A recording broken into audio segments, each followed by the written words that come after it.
So those are like hocks, right? Ham hocks. Well, this is the feet themselves.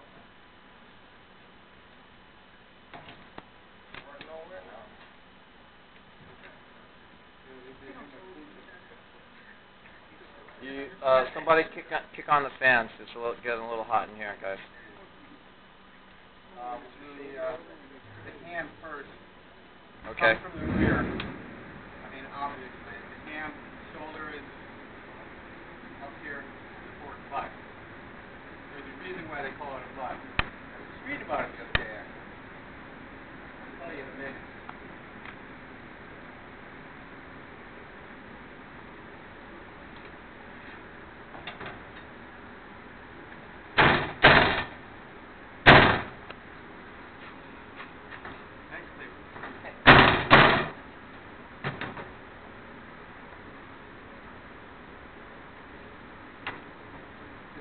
Fresh ham. Of course, you're going to multiply that about 10 times for one that you would buy, manufactured for roast off. This is suckling pig.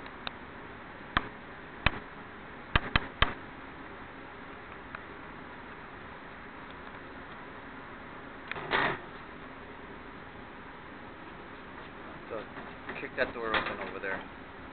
Put the tail. All of these are available as retail cuts too, by the way. We sell tails, ham, shoulders, hocks.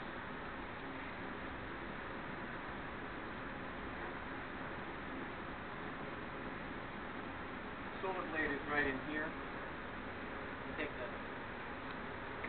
shoulder off. Fire hydrant. Fire extinguisher. On the wall. Doug, it's okay.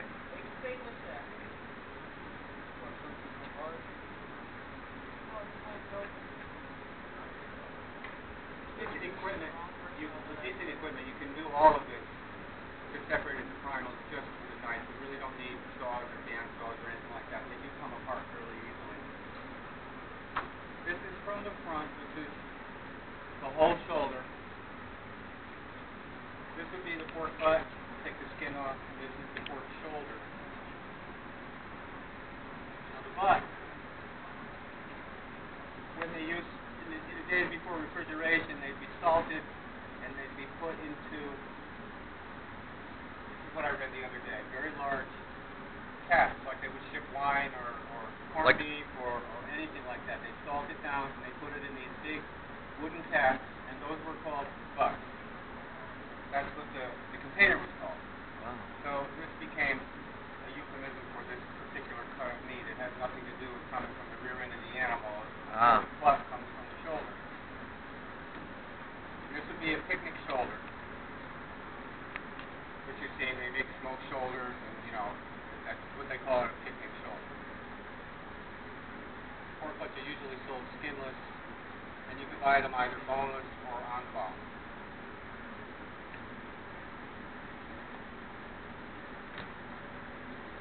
So the picnic ham and the butt, right there, supports.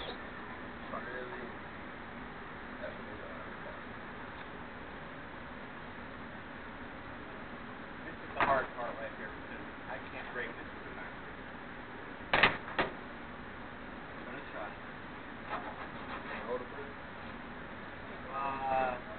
Yeah,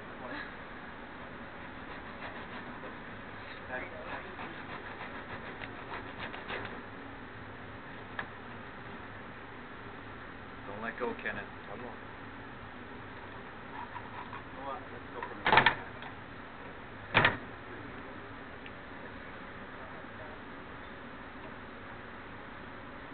Oh, that's cool.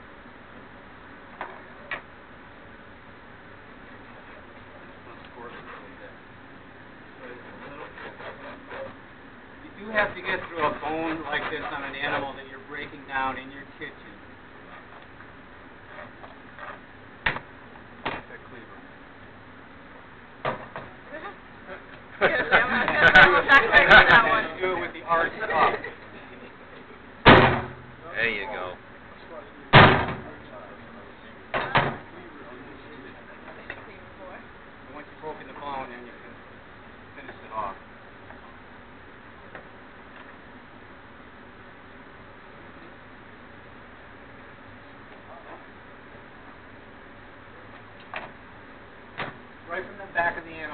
the pork loin.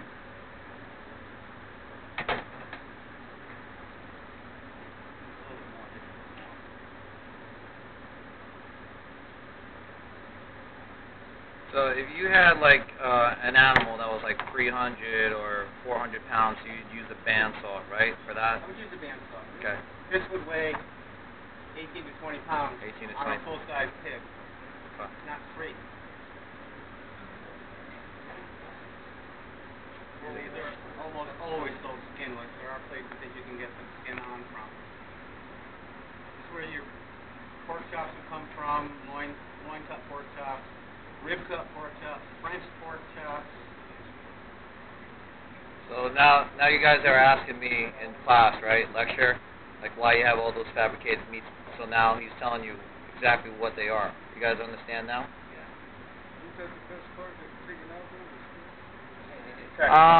Well, yeah, crackling.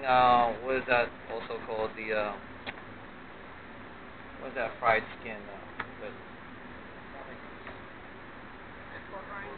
Yeah, the pork rinds. Yeah. Neck bones are good for seasoning, smoking, and then seasoning and using them with.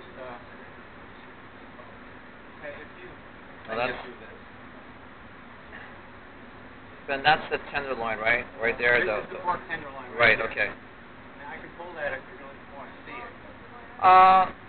No, it's okay. Yeah, sure. Go ahead. Do it for them so that they know a little bit, because they did do the short loin. We did that with the beef. Right. So Well, now they're explaining. Now they're same cut, yeah. it's just pigs are just shaped a little different. Doesn't They're, matter if it's a bison or a pig or a steer. They all have basically the same structure. The shapes are going to be a little different because of the nature of the animal. This is a pork tenderloin.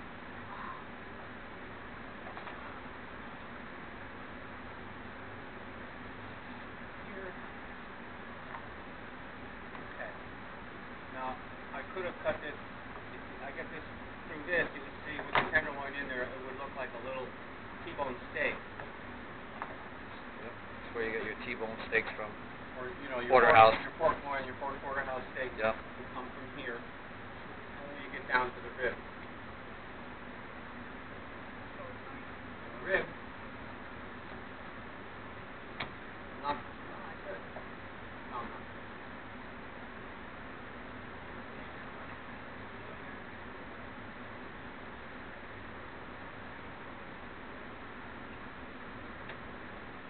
I don't want to get hurt. No, don't hurt yourself.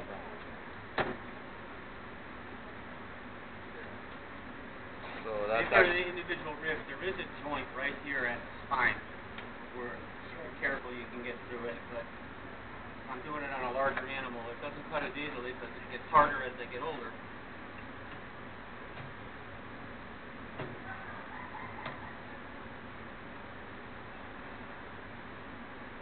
Yeah, you got through there. There you go. Stay close to the bone always as you can. You want to save as much of the good meat as you can. This will come off. If you're going to French it, take the loose meat off the back of the rib, almost down to the eye of the loin.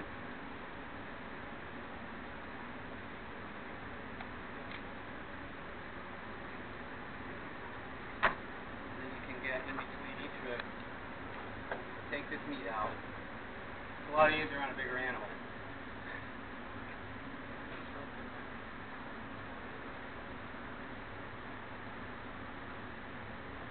I'm not going to French the whole thing. No, that's fine. Just for demonstration purposes. Remove this meat from in between each rib, and then you can get a French pork. Okay? Mini chops. Mini chops. Nice. You get 11 decent French pork chops out of a loin. I don't know, regular loin. Yeah. Well, you'll get 11 here, but Yeah. obviously. But you see what they look like. They'll just look a lot bigger. Yeah. Okay, so that's the rack of pork. Here's the ribs. and then the loin, or the porterhouse end of the loin goes there. Anything that you trim off obviously can be used for ground pork, or stews, or however you're going to do it. Belly. You can get them